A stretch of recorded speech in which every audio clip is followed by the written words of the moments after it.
All right. Welcome to another episode of Side Note, the podcast dedicated to underground electronic dance music and all things related.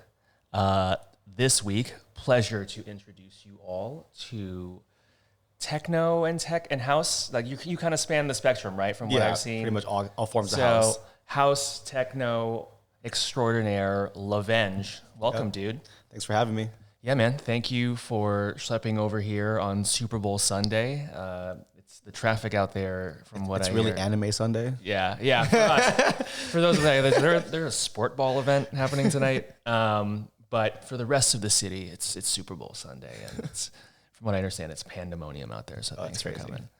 So I like to start off kind of every chat with my guests, kind of describe to me your last event, because I saw you were playing shit yesterday, right? Yeah. In Venice. Yeah. So yeah, what was the scene like? What was up? Oh, yesterday was a big day. 3 shows in a day. Okay, shit. Yeah. So 12 o'clock was Venice Beach. 7 to 10 was a 16-year-old birthday party, and then like rave birthday. It was like a birthday. Well, okay. I turned it into a rave basically. Okay. Yeah, I played mainly like house music. It was great. Okay. But like a lot of house remixes, top 40 remixes. So Right they got what they wanted, but like a cool little remix. And then after hours, 12 to 1, underground. Okay, where at? Downtown LA. Big warehouse party, just tons of people. Okay. Straight house, banging house music. Nice. Yeah. Who's the promoter, if I can ask, or was it like a secret? It's kind of like if you know, I can't really say too many names. There's a party called If You Know, You Know. Too, yeah, so that's confusing. I can just say lick and dip, Okay. Lick and dip is probably like the people who run like the whole scene, that specific scene, but there's different people who kind of go in there and produce events. Okay. The guy I was working for is like actually really big, like underground DJ, strictly just like house, techno, very like Chicago roots vibe. And it's very like organic music. It's great. Okay. I played a lot of like tech house there last night. So it's just like driving, Got it. Man, we're going to have to talk, because I feel like I thought I knew kind of, even if I haven't met them, like I have a pretty good idea of like the landscape and who's out there. But there's just. I want to give a shout out, but then I also don't want to get him in trouble. You feel me? Because they're technically not legal. You feel me? So okay. So it's like renegade. Exactly. Like if Fair. you know. Like yeah. Got it. Yeah. So they probably do not want to be in the public spotlight. Although, not yet. Not least. Although I'm not sure how public this show is, with my like 5 viewers out there. What up, guys? 5 to 5,000. Let's go. Yeah. So in looking through your gram and stuff, I see you play a lot. Novocaine, who was here last week, I mean, like the way he talks about you, it's like you're his like mentor almost. Like I wouldn't say that. He's a great guy. He's already doing his thing. When we met, all we did was kind of like figure out a way to work together and expand what we do. So I guess taking it a step back, as I asked a lot of my guests, like where did your rave DJ journey begin, and how did you come to love this music? It all started when I saw Diplo and Major Lazer live.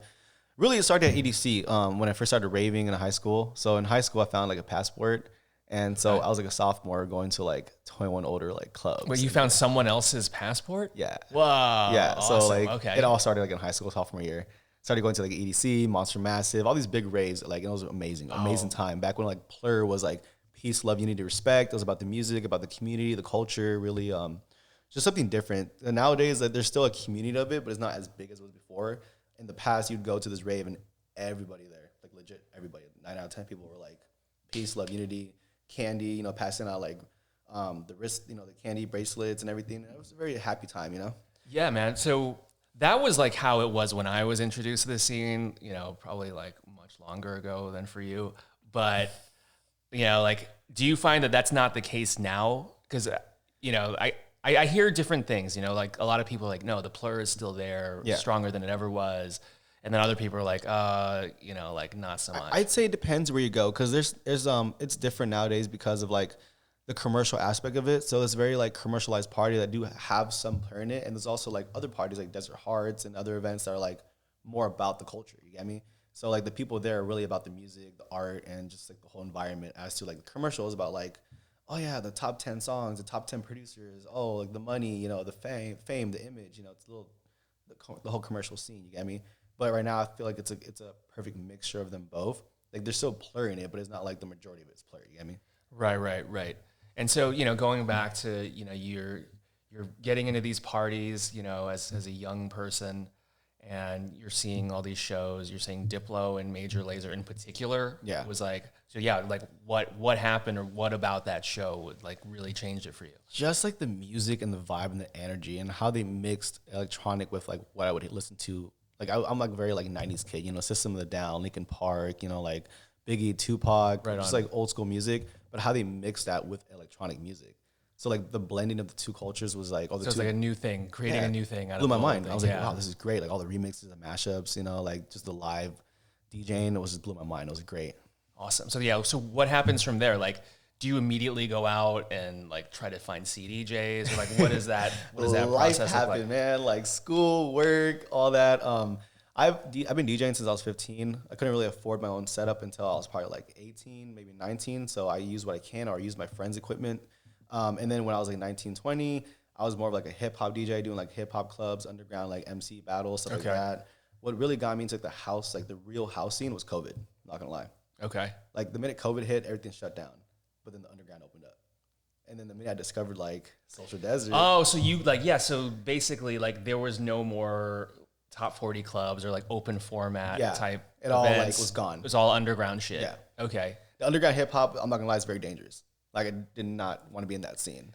Oh, like literally dangerous. Like Literally you might dangerous. get stabbed. Okay. Every other party, someone died, got shot. Like something was crazy. Something happened. Always a fight. I thought you were gonna be like, the beats are just too hot. There were some really good beats. Like for me, I prefer like the underground, like hip hop scene rather than the underground trap scene. Because the trap scene is all about the money and the strippers and like the image. Okay. Underground hip hop's about the MCs and the battles and the DJs. Okay. So I feel like there's like a lot of side tangent on trap. Because I have a little brother who's much younger than me, but he's probably like 20, 22 or something. Yeah. He produces trap, but like the scene that I see from him, it's different. Like it doesn't seem dangerous. Like it's like anime kids with like little backpacks. So you're talking about like electronic music trap. Okay, so there's like So explain to me what the kids are up to. That all stems from like Southern Atlanta like beats. Okay. Like Project Pat, Juicy J, Waka Flocka, like those style of music was original trap music. Like, the progression of the music, there's the style, the format, and then you bring in all the EDM DJs just flipping it. And adding their sounds and creating their own style with it. So that's how it progressed into like the EDM culture. Got it. Like it all stemmed from like, I believe Southern like hip hop, Southern pretty much hip hop. Yeah, because I see these kids and like they look kind of like ravers. Yeah. But it's like a different thing. I wouldn't really even call it trap. Like it's very trap inspired, but it's more bass. Okay. You know what I mean? Like more dubsteppy. Yeah. These are a lot more like dubstep, high end sounds rather than like low end. There's still like a lot of really cool grooving, like trappy, like very like trap sounding music. But I feel like real trap is like that Southern hip hop. Okay. You know what I mean? Okay. So that's where the danger is. Yeah. Take away the vocals and you just have dope trap beats. Right. Like dope trap beats. So, we're now in kind of COVID, and so Social Desert, that was your entry into? Yeah. So big shout out, Jason Brown, DJ Grand Soul Son. He's one of the pioneers of like the underground COVID scene right now with like Social Desert. Really, he brought together a big majority of the LA underground together and like, took over the desert, brought all the collectives together and we threw like a giant desert rave. And everyone was kind of like, it was a whole community of people from LA. So it was like this whole new experience for me. My buddy, I was DJing this underground like hip hop events. My buddy was like, we should go to a desert rave. And I'm like, oh, they got those? Let's go. So how did you prepare musically for that though? Or you were already on board? I didn't. It was all school for me. Literally, it was just school. I went there. I learned everything as much as I could. Okay. Like it blew my mind. I was there. I was like, oh, you can do this. Oh, this music's great. Like, oh, this is such a vibe, So I just immediately just went to work, studying, downloading, just figuring out like what's what, who's who, and like just how that all works. Got it. So what's interesting to me as well is, and we were talking a little bit about it before we started rolling, is that, you're like mostly kind of a sober dude. Yeah. So like, a little bit of cannabis or whatever. Yeah. So to me, that's really interesting because for most people, like their introduction to rave is definitely sort of 50% like rolling on ecstasy or some other type of psychedelic. So I did it all in high school with the music. That's all high school for me. Oh, okay. So you've been there. Been there. Okay. Like when I graduated high school, all my friends would just get into it. And they're like, dude, have you tried Molly? And I'm like, okay, dude, I did that when I was 15. Got I ain't got to do it again. So you've been to the space mentally, so you know how to like channel it, or you know where people are at when you're DJing. And also when I was younger, like I had less cares and responsibility. You get me? Now that I'm older, like I'm kind of like by myself. I can't afford to like mess up. You get me? Can't afford to go like damage my image. Can't afford to get like high or drunk and get a DUI and like. Right, you got to be a little more responsible. Yeah, like I don't have parents that can bail me out or whatever, you know. So I literally have to be more responsible. Got it. Your boy here is not very responsible. I mean, responsible enough, but hey, you know, it's all about like you know, like just being aware of your surroundings and just what's the word again? Like not doing as much. Yeah, for moderation. Moderation. Right? Yeah, exactly. Moderation. I think like my number one rules are like always handle your shit no matter what. Yeah. And also, or like always, if you're gonna do that, just have a strong support system. You know. Yeah. Like friends who are conscious, friends who are like really there to have your back. So in case something does happen, like you know that you'll be okay. Right. You know.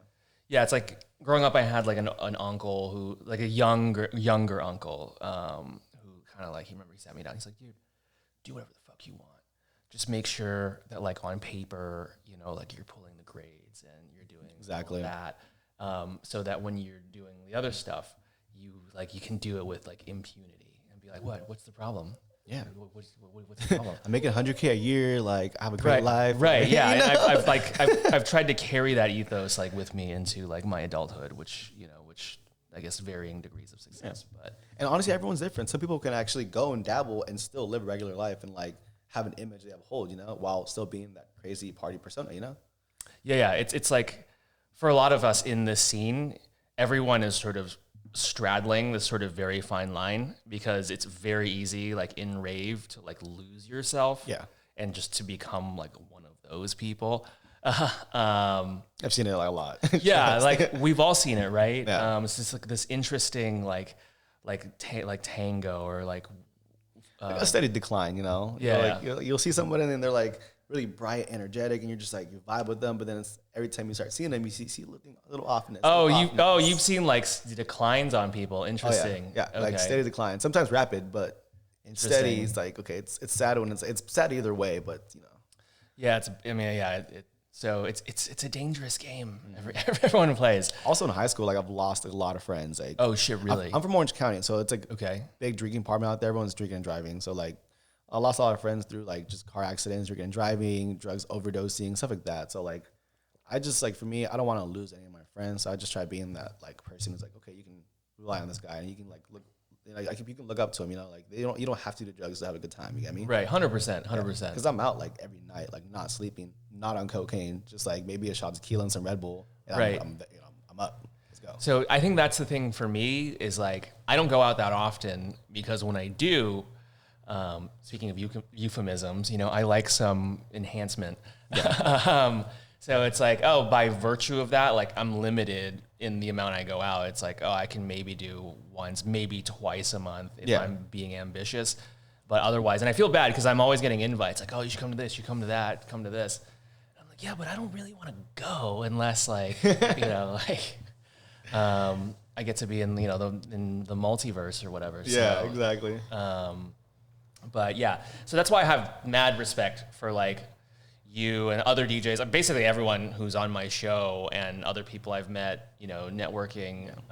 It's not easy at all. Trust me. Yeah, like long people are nights. like, yeah. Like it really like wears and tears your body. Like I'll wake up sometimes or like not even sleep and I'll just kind of like zombify up and kind of like do the thing where you're like, all right, it's like 12 o'clock. I need to like move, you know? Right. And then plus like, I don't know if you've seen the meme. It's like raving over 30 like the whole time. Oh yeah. Just like, I'm like, oh yeah, that's definitely me. I like the one where it's like a 6-year-old couple all happy and they're just like, bro, like candied out glasses. You know? That's goals. I've definitely been to a few shows where like some older folks were there and I'm like, oh, is that me? Oh man, is that me?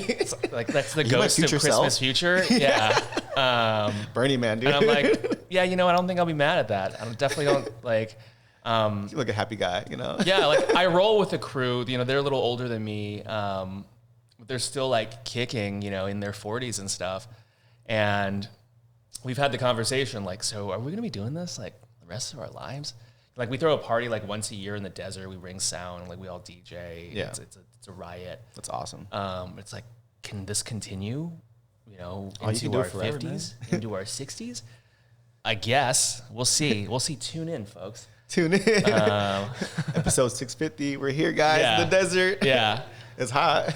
You know, and then back to sort of like the responsibility shit, you know, like, you know 6 a.m., right? Like, yeah. Like, so I had Gia on, and dude, for a guy who, like, mad respect, for a guy who throws parties, like, he's very clear to his audience that, like, he only wants you there if, like, you're one of those people who can keep their shit together. Yeah. You know, like, he posted, he's like, some of you, you know, are depressed and sad, and yet I see you at my parties, like, every week. So what are you even celebrating? Yeah. And I was like, whoa, trigger warning, dude. That's funny that you say that, because there's one guy, shout out Charlie from Elevation Station, and ever since I met him, he's always really pushed the mission factor on partying in the scene, you know, like really having a mission when you throw parties, and like, what's the point of the party? Not just to get fucked up, you know? It's really just about like presenting something. Because for me, like when I started Jupiter, it was about giving a stage for artists who didn't have an opportunity. You get me? Because when I went to Social Desert, that's what I saw. I was like, oh, there's a bunch of stages here, and there's all these like DJs who don't DJ clubs, and they're all like bedroom DJs, whatever. You know? Yeah. And then just allowing DJs to have an area to go be free and express themselves, and also somewhat profit. You know, give them ticket sales, and like, you know, you can make money and do what you like to do and have fun. You know, and also like curating a safe space. Like, so Jupiter is very like a comfortable atmosphere. So when you go there, everyone kind of knows each other, and if you don't know them, it's cool because they welcome you with open arms. Unlike other parties, like you try to talk to some people, and they're like, whoa, like who are you? Don't talk to me. You know, like. You go to Jupiter and they're like, oh, what's up? Like, yeah, what's your name? Where you from? Oh, great. You know this person? We're friends now. You know, like. Wait, so how do they maintain that ethos at their event though? Just by picking the right people? Like it's like exclusivity thing, or? I think you know how birds of a feather flock together? Yeah. I think it's my energy. You know, like I really interject my energy into my parties, and just like keeping up like with staying happy, staying positive. You know, like I'm pretty much sober all the time. So I'm always like, people come to me, talk to me about the problems, and I'll sit there and talk to them in the middle of a party, you know?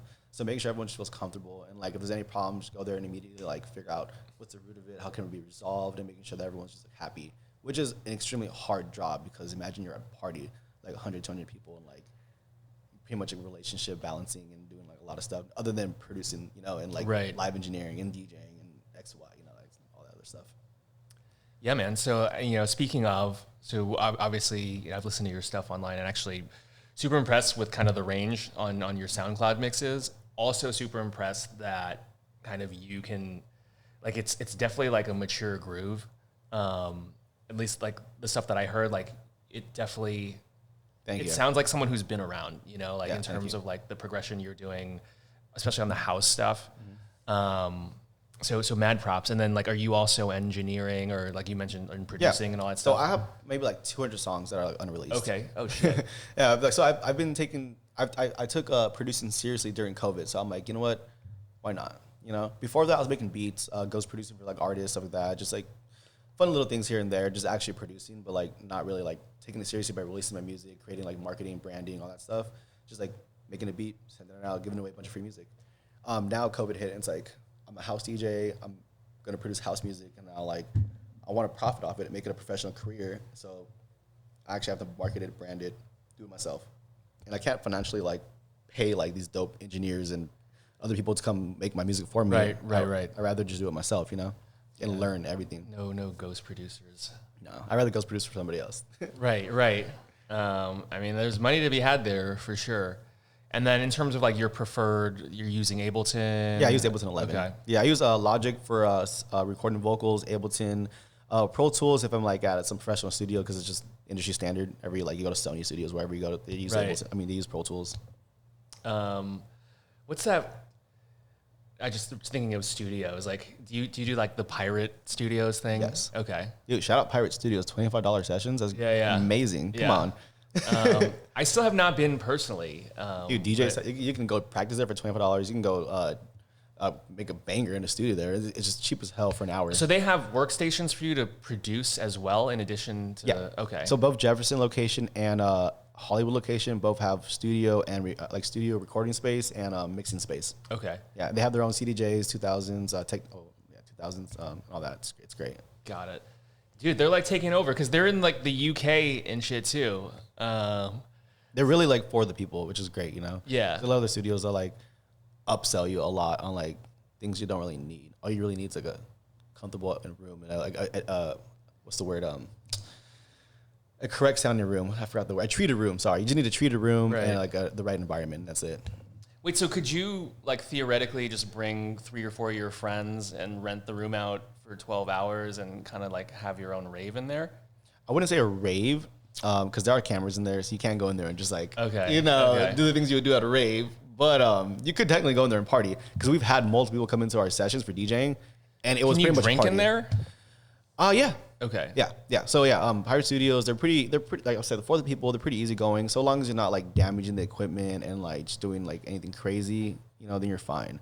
But if you can bring like 10 heads and just DJ inside the room and just have like a little, like create your own little like boiler room kind of thing, you know? Right.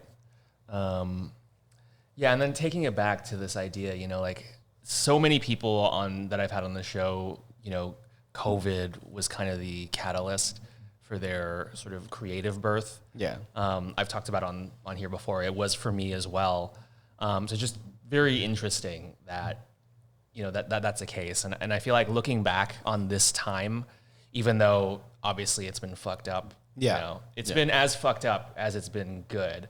But I think there's been a lot of good. And I think a lot of people are going to look back and be like, oh yeah, it was like from the ashes, like, a lot of people were personally able to kind of like grow. It closed a lot of doors for people, but it opened a lot of doors for others. Yeah. And then I mean, I look at the scene today, and it is way more robust than it was before COVID. Yeah. Well, the underground exploded. Exploded. I mean, other cities like Miami, there's no underground. They just kept going. Right. Well, yeah, Florida, right? So. It's just party central, so no matter what, they're gonna keep going. Right. But like, LA, Chicago. Few other spots like Denver's, like their scene's growing. Like I keep hearing about DJs out there and then underground parties. Yeah, I went out there in October, and it was more of like a mainstream underground, so it was like a big promoter through an event at like a warehouse, but it was good. Yeah. And people were down for it in Denver. So and it's exploding. Like really, like the underground's allowing people to have the freedom to express themselves through music without the critique of like when you go to a club, they tell you what to play. They'll be like, you have to play this. You can't go off.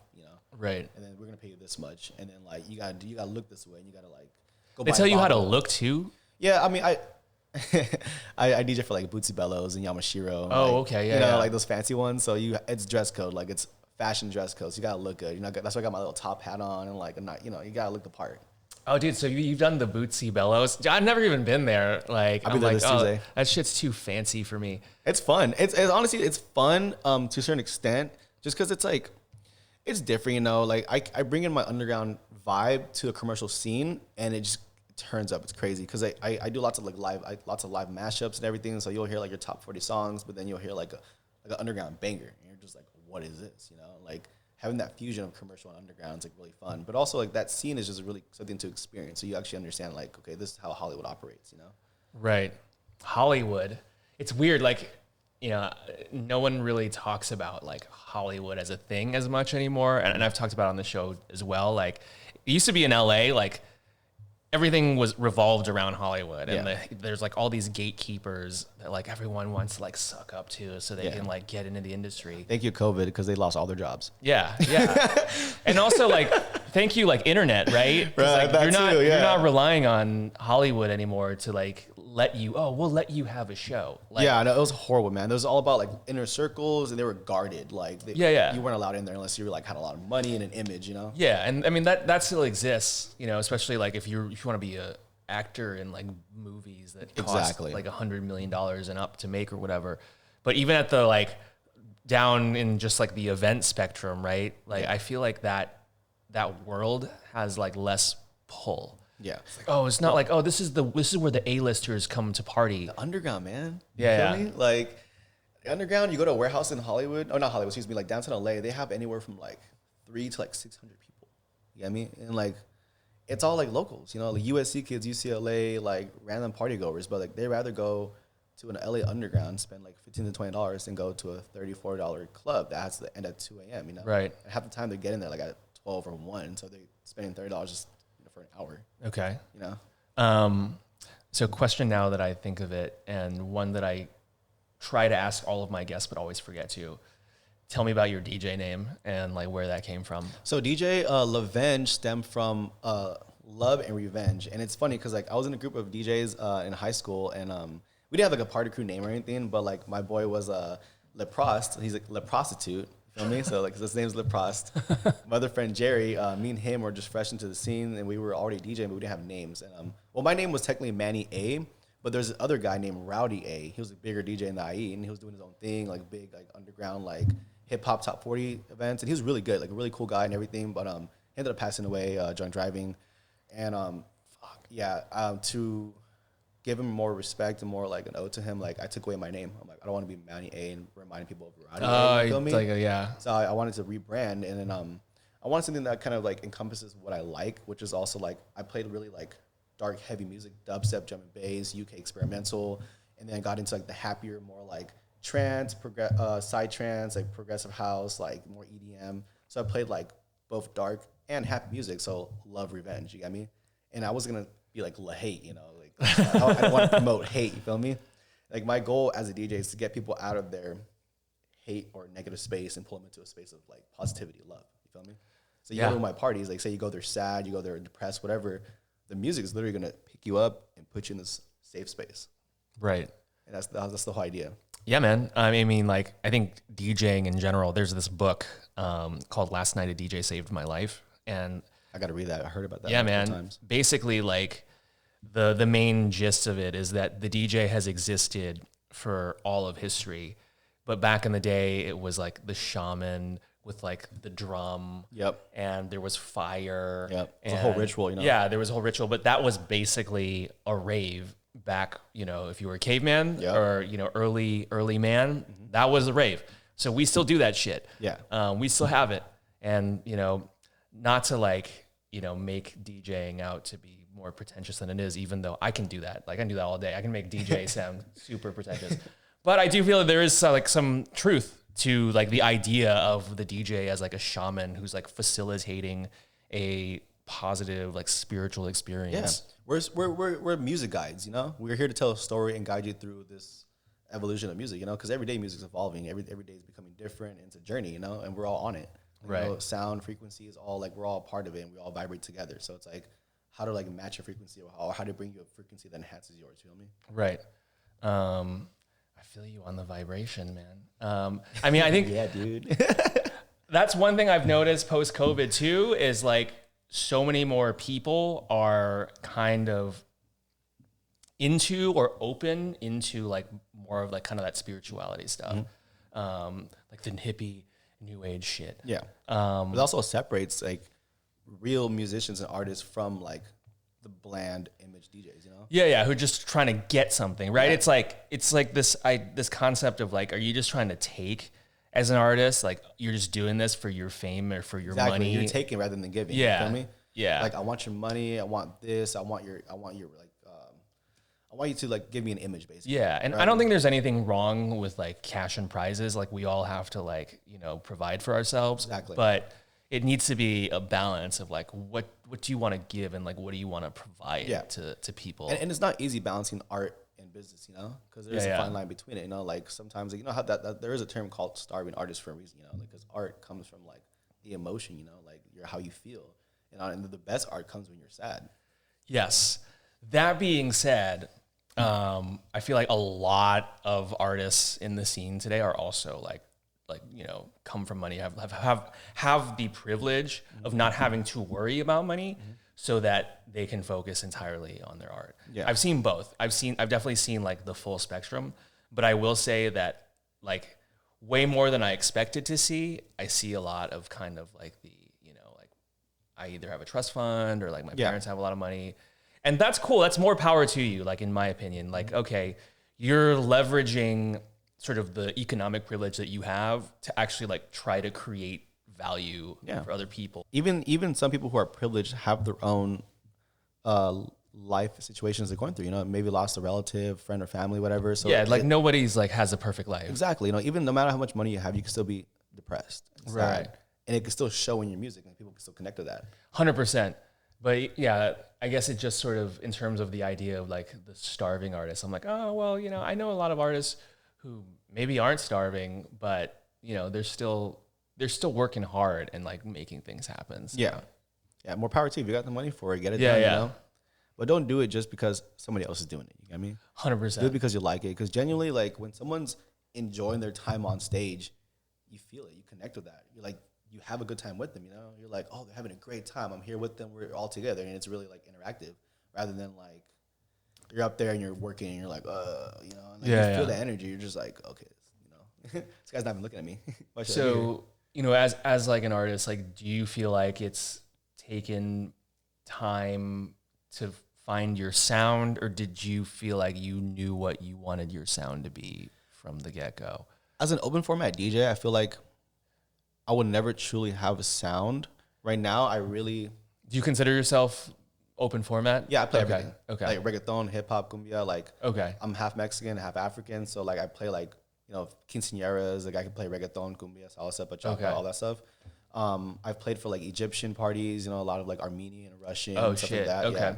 So like very well versed. I play like anything, like pretty much whatever you pay me, I'll play it, and I'll learn how to play it. I'll study it. I'll figure it out, and like all music's, I don't want to say the same, but there's like a way you can traverse through it. There's little pathways you can take, and it's just really understanding the format and like, like where to go in and out. That's pretty much it. Interesting. So like you're somebody who's sort of straddling both rave and kind of open format, and kind of doing it. Because I feel like most people either they pick their lane, right? Like people are either like, I want to be a rave DJ and I'm only gonna play techno or whatever, and then other people are like, I'm purely open format, and you're bridging both.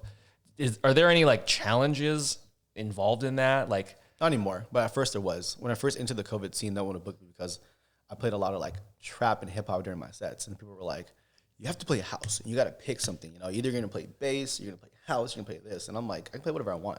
Like, as long as the people are having a good time, as you can see, everyone's lit and having a great time. But they're like, no, you gotta play this. Like, they were hella restricting me. But then eventually, like, I started throwing my own parties, having my own vibe, and then people just came to it, and they were like, oh, well, that works. So when it's your party, is it an open format vibe, or are you? So I right now have found like a home in the house scene and the rave scene. Okay. So a lot of my DJs are a majority of like house music DJs. So I have like house, bass, and a couple of hip hop DJs. I'm like the main open format DJ, so I'll go and play whatever I want. But everyone else has their own specific style. Like Blanc Mamba has her own like Chicago house style, which is her own, and it's amazing. She's actually kind of scares me. She's such a good DJ. There's Space Poppy, who has a very like Dirty Bird-esque underground vibe. Very kind of like, you remember Fidget? No. Like wobbly, like. Okay. I want to say bass house, because today bass house is just very loud and like obnoxious. His is very like groovy, like just really like driving house, like sexy house. You feel me? Okay. So everyone has their own specific style, but me as my own person, like I consider myself an open format DJ. Like I live in the house scene right now, and like the house is my home, but I can go anywhere I want. That's cool. That's cool. Because I feel like, in my younger days, people would ask me, like, people would be like, oh, you DJ? Like, can you play this? And then I would come, and then, I would like throw down. At the time, like I was really big into the progressive house, what was then progressive house. I'd throw down like some, 10-minute banger, and people like wouldn't get it. And I'd be like, oh, fuck, like now I got to throw on the thong song. Yeah. And like, it tore at me, right? Because I'm like, oh, just shit. Gut wrenching, like, Yeah, so I was like, like I knew what would get people on, but it didn't resonate with me personally. Like for me, like my like disposition is like, I just want to be like a rave DJ. Yeah. So it was really tough. And then, I remember like getting the point where people would ask like, oh, can you play? I'll be like, no, like you wouldn't like my shit. And like, just sort of like kind of sticking to, no, like I'm a esoteric, like rave DJ. Like unless you're throwing a rave, like fuck off. Yeah. But I appreciate that you are able to, again, like sort of straddle that and successfully do it. And, I really feel that house music is like the bridge. It can be, I don't want it is the bridge, but it can be the bridge to like all music. Because honestly, like 4 on the floor beat, you can put anything on top of it and make it work. Because like me as an open format DJ, like I can pick from any genre I want and grab the vocals and slap it on a tech house song, and it works. Like that "Do It To You" song that's like annoying as hell. Just played everywhere. Oh like, yeah. Like shout out. It's kind of good. It's kind of good. Shout out A Craze. He created the most annoying banger in the world, but it's a banger, you know. But and like easy as that. You get like some dope vocals, hip hop, whatever. Throw in a house track. It's over. Right. And you just bridge the gap between two different worlds. You know. Now you have hip hop crowds going like, oh, rock with me. Oh, I like the song, you know? And it's like house music. And they're like, no, I don't like house music. But you see them dancing in the club, like, oh, I love this. Yeah, that's true. Yeah, like as time goes on, it all just merges into one anyway. Fusion, you know? And I feel like house is really the bridge of it. So in terms of house, like, do you sort of have any opinions in terms of, you know, like I talked about with Novocaine, you know, like tech house gets a lot of shit from the techno people these days. Because they're like, oh yeah, like this like cheesy shit. Like I mean, everyone's a snob, you know. Every person that lives in their specific genre is like a snob of their genre. You feel me? Yeah, like, yeah. I'm a tech house DJ. I'm a bass house DJ. I'm a dubstep DJ. It's like, right. Whatever you are, just be good at it, have fun. That's it. It doesn't really matter, you know. Because all music stems from like it's the same thing, you know. It's all house, you know. It all stems from disco, the same thing going up, you know. And it just branches off into different avenues. But whatever avenue you're in, it's like just enjoy it and have fun with it. It's true. It's like it's hard to remember that it all came from like Studio 54 disco. You know, because these days you'll go to a party and they're like banging like 150 BPM, like industrial techno. You're like, oh, this is the grandbaby of disco. Yeah, it's hard to tell, but you know, like it actually started like, yeah, which is like weird. The step uncle, twice removed. Yeah, live yeah, somewhere in like yeah. South Virginia, like Yeah, disco's out there like I am your brother's cousin's father's roommate. We're related somehow, you know, somehow. And then so you know, it sounds like you're also playing a cross section of different types of parties in different localities, or you doing like a little bit of the IE as well, right? Oh yeah, everywhere. Yeah, and my goal in life, in the next 5 years, my favorite plan is to DJ around the world, as many places as possible, DJ with as many DJs and producers as possible, and just create dope environments, dope vibes, and just connect with the world. And really like just that's my way of giving back to the world that what I didn't have, which was like I did have a strong support system, but something that like allowed me to like express myself and feel comfortable with, you know, and like take me out of that spot of like depression into like I'm somewhere safe and comfortable right now, you know? Right. And music is that therapeutic environment, you feel me? So like taking my music across the world and like playing it for somebody who's never heard it or never heard that the way it was mixed and taking them out of their like headspace and putting them in a different environment, it's like so I want to do. Yeah, so like as you're sort of navigating these different scenes in different places, like are there certain aspects about, you know, playing in the IE versus LA that you find that's like that you notice like, oh, everywhere has everything's school to me basically. I would go everywhere and I learn. A lot of DJs hate this, but Shazam is the number one DJ tool. yeah. Number one DJ tool. Like DJs, if you want to expand, use Shazam. Really go out to any club, go out everywhere, and like you like something, find out what it is and add it to your style. Because if you like it, your crowd's gonna like it. You're gonna play it in a way that you like it, and it's gonna work, you know. And like anywhere you go, for like I said, it's a learning experience. So I just try going everywhere and learning what they like and how they like it, and seeing if I can incorporate it into my style. And most of the time I can. It's not that hard, just because I'm an open format DJ. But like finding specific things and just going, loop, fits right here. Right. But it's in terms of like is there anything like when you play at an IE party, you're like, oh, I'm definitely at an IE party or something versus LA? Like, do you notice any differences in the scene? I feel like IE parties are like, I don't know how to say it without sounding mean, but a lot of times it's like DJs are doing it for just to be a DJ rather than doing it for the art. You feel me? Okay. I really like I love this music. I'm doing it because I love this music. You can hear the difference when someone really loves what they're doing. Like you feel the energy and you really vibe with them. As to other people, it's kind of like I'm doing it because it's so cool. And like, yeah, I have all the best songs. I just downloaded all the top 10 on Beatport. You know, it's like a huge difference. You know.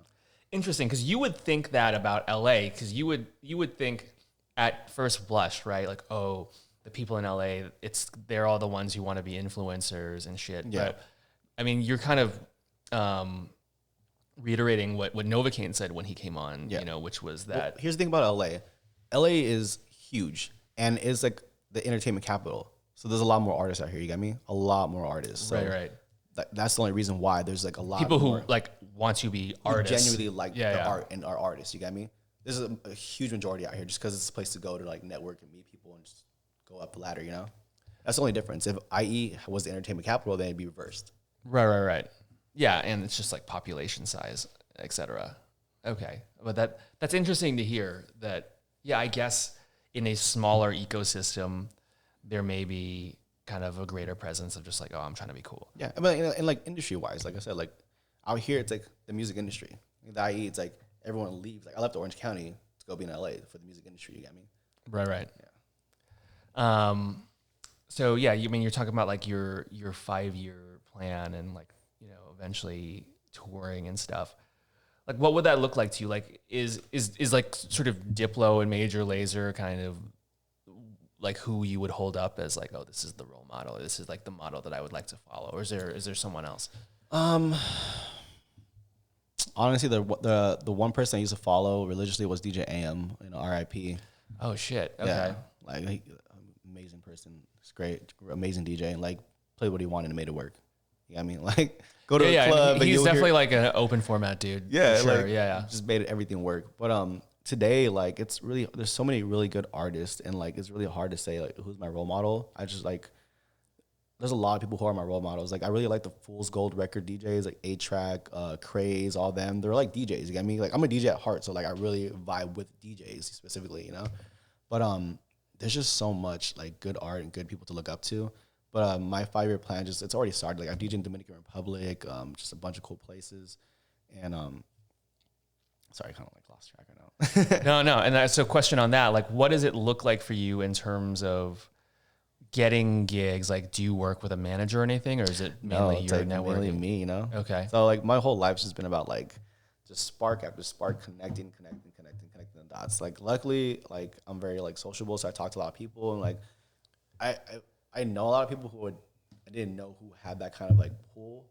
So like eventually someone will be like, oh yeah, I know this person. Like they're my best friends with that person. And it's like, come play over here now. You know, like my boy JB, shout out JB, introduced me to James Grand Soul Son, and like, you know, I didn't know who the guy was at first. I didn't like, I'm not the person to be like, oh my God, like starstruck. I didn't really care. I was just like more infatuated with the scene.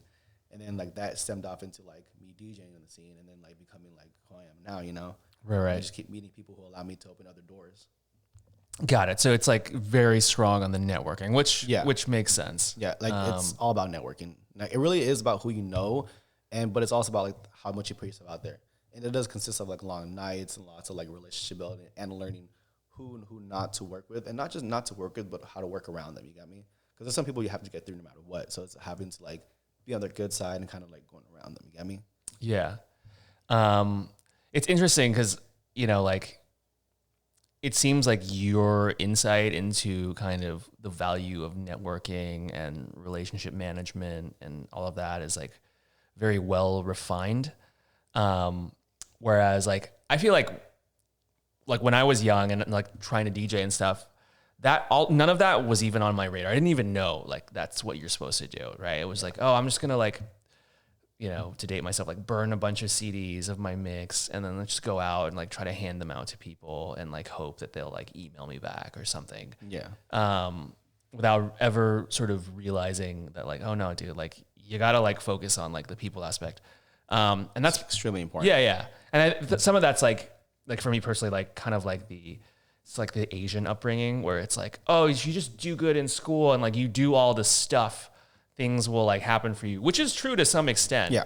Depending on your career choice. Yeah. But if you're trying to be like an artist or like anything, like, yeah, like you got to like, you know, build relationships. And then even when you progress in terms of like, if you like find like some corporate job or some shit, you know, and you were able to get to a certain level just by like being good at school and doing the shit you're supposed to do, eventually like the relationship management stuff is like going to catch up to you. Like you're going to have to learn that. But yeah, like super cool that like, you know, like you had the insight into that from the beginning. Well, it took years of like managing myself and learning how to do it. And like, I didn't know I was doing it at first. You get me? Like I was just doing it without even knowing it. For me, like I DJ'd before like this whole scene and everything. I DJ'd private parties. You know, I DJ'd like Bel Air parties, mansion parties, quinceañeras, all types of parties. I DJ'd everywhere. So like, that's how I met people.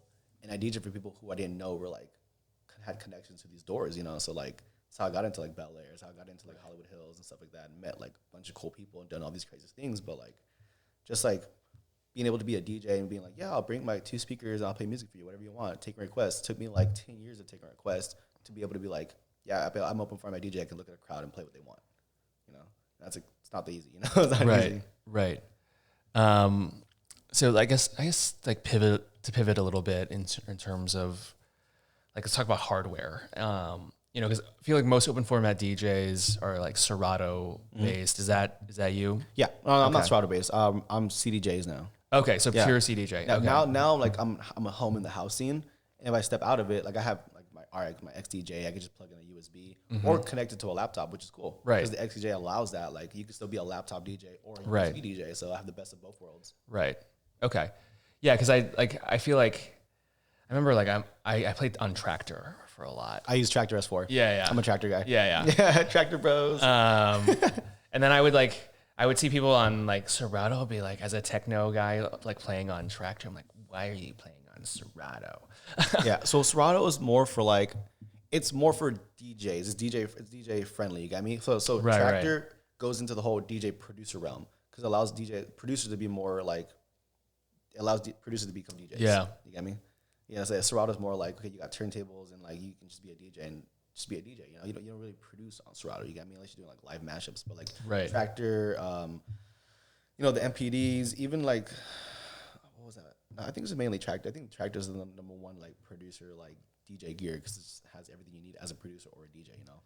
Yeah, I mean, yeah, I feel like Tractor's one for me, like 100% the best software. You know, I've since like for my home setup, like migrated over to Denon, which I think is awesome too. Like, yeah, like how do you, are you happy like with kind of Pioneer's kind of dominance? Like, are you cool with, a lot of people are like, yeah, they're solid. I mean, I'm happy. No matter what, nothing can change what turntables have to offer. You know what I Right. mean? Techniques, like there's just like, nothing can be what a turntable is, you know? Yeah. Like no matter what, the minute you get into CDJs or Tractors or whatever, it takes away from the DJing aspect, but you can still DJ, you got me? But like once you get on turntables, it's a whole different feeling. It's a lot harder, you got me? And it's cool because you actually like the old school DJs, the belt-driven turntables, you feel the music. Like you can feel the track and beat juggling. You're literally like, you're juggling the beats. You can like pretty much grab them, you know? Yeah. So like in college, I played on vinyl and, you know, like got my record collection maybe like to 100, which isn't even that much, but I was right there with you. Like 100 something. yeah. And it was like, it was fun. There's nothing more fun than going to the shop and like digging for vinyl and coming out. But, and I remember like going on Beatport for the first time and being like, but wait, I can buy a track for like $2. Yeah, or join a record pool, get a subscription, and get unlimited tracks for like $20 a month. Yeah, versus like, you know, Digging you're for paying an hour. $20. You're digging for an hour. And you're walking out. You spend $20 on one record. And then you leave your records in the car, and you come back later and Or they're melted. they're melted. Yeah, that can happen. And then they're melted. Yeah, And you're like, yeah. what? But there's definitely like, because you're doing more. Like, you know, it takes a little longer. At least for me, it did. Like to beat match, I'm spending like a minute. You know, at least like trying to like get. It's more of a job, but it's like Yeah. something that you love to do, and it's really fun. Like encompassing the whole like, really like fusing these two styles together, or like fusing like going beat matching and everything. Like really like having to be delicate and like the whole. It's a whole system, you know. And it's kind of therapeutic in its own way, you know. Oh yeah, totally. It's that plastic love. No plastic love. Shout out to Baz, who was on my show and has a label called Plastic Love. It's a cool name. Super cool. So I guess like looking forward, you know, you've made a name or like a home for yourself in rave. Is that something that you'd be happy to kind of stick with for like the long term, or do you really gravitate toward doing the whole open format thing? Like, Oh, I'm gonna stick to that, but I'm gonna create like a system where it's like I want to have my own Coachella company, basically, where like it's not just like Coachella one area, like we travel the world. So it's like maybe like twice a year we'll have a show, like one in the United States and then one like in Europe, and then the next year be like one in like Australia, and the next one's like South America, you know, and kind of just go back and forth different countries, and then throw our own version of Coachella, bringing in different music from that from that region and then mixing it of our own and then having this kind of open format, like different multi-stage, multi-genre kind of festival where you can go anywhere and enjoy it. Oh, that's cool. Like kind of bringing in like an international component too, right? Yeah, like exactly. And music booking from like around the local world. DJs and like having like underground component where like every nation, every country has an underground, you know, and having to like building a stage for underground DJs is like, for me, is very important. Giving those artists like a place to go enjoy and flex Right. and be themselves, you know, and then having that builds more opportunities, you know, because then you'll have like agents, other people being like, oh, who's that guy? Where are you from? Like, what I need you on my team. Let's go, you know. So Yeah. just opening more doors for people. Yeah, so I mean, I think what's cool about talking to you is like you have a very clear vision of what you want and how to get there. Which How to is get there, not so much. It's like it's a whole journey in itself. yeah, but you know? you kind of have like a plan around, Yeah. you know, which I think kind of the vibe I get from you is it's almost closer to the promotion guys that I meet who are much more sort of focused and entrepreneurial. And it's not that anything is better than the other, but because like a lot of the vibe from the artists I meet is just like, whatever happens, happens. And I'm just doing my thing. Yeah. That's totally cool. And then, but with the promoters, it's a much different thing because they're very much more, business minded Yeah. and like focused. And they sort of have a philosophy of what needs to get done in order for them to achieve goal X, Y, and Z. Yeah. And I feel that kind of vibe from you. So that you have more of that promotion vibe. Yeah. I feel like for me, my more motto, it is, I'm probably going to create this motto right now, but like tomorrow's not promised, but if you get there, make it the best day ever, and set up for it, So I enjoy the moment, but also set up tomorrow. Even though it's not promised, if you get to tomorrow, Right. So, we're nearing the end, but, I have at least one more question for you. So what's like the best party you've ever played? Man, Jupiter in the social desert, epic. Before I threw my own rave last summer, I DJ'd for Social Desert, and I got the chance to throw my own, bring my own stage, basically. Social Desert's pretty big too, right? It's kind of like mini Burning Man. Like how many people show up to that? Man, I think the most people we've ever gone there is probably like 2,000 to 3,000. Damn. So yeah, it's big. Yeah, I've gotten to the point where it was huge, Okay. But when I brought my stage, I brought like my own vibe to the whole. So think of the desert and having like a bunch of open stages, right? And think about 3 a.m. Temperature drops to 40 degrees, 30 degrees. It's freezing. Yeah. Everyone's like rolling balls, and they're just like and around the fire. There's like 100 people around one fire, one little fire, trying to stay warm. So what I did was I brought a big ass tent, stage, couches, carpet, heaters inside. Think of it like an entire lounge / club in the desert that can fit 300 people inside. Wait, so like, was it like a dome or like what was tent. Okay. Like not so much domey, like a big ass house kind of, Got it. Like a giant, think of like a smaller EDC size tent. You know what I Okay. mean? But I brought like a giant tent. I booked all the DJs in the underground, like all my friends who I've met and like just great DJs. And we threw three giant stage parties. And they were amazing. Each one was like from night and day, 3 days long, just raging nonstop. Dude. Nonstop. And you're doing that, just, drinking water and smoking weed, like. I mean, back then, I was fresh out of a relationship, so I dabbled a little more in some other stuff, Nothing like hard, but like, say like I can't it's like 6 a.m. and I'm still like, I'm the production manager, so I gotta make sure the gear, everything's good. I have to stay awake. Like I would do something just to stay awake a little bit longer. Maybe like Adderall, like I don't like Adderall, but maybe like a quarter piece of it will get me going for the next 8 hours.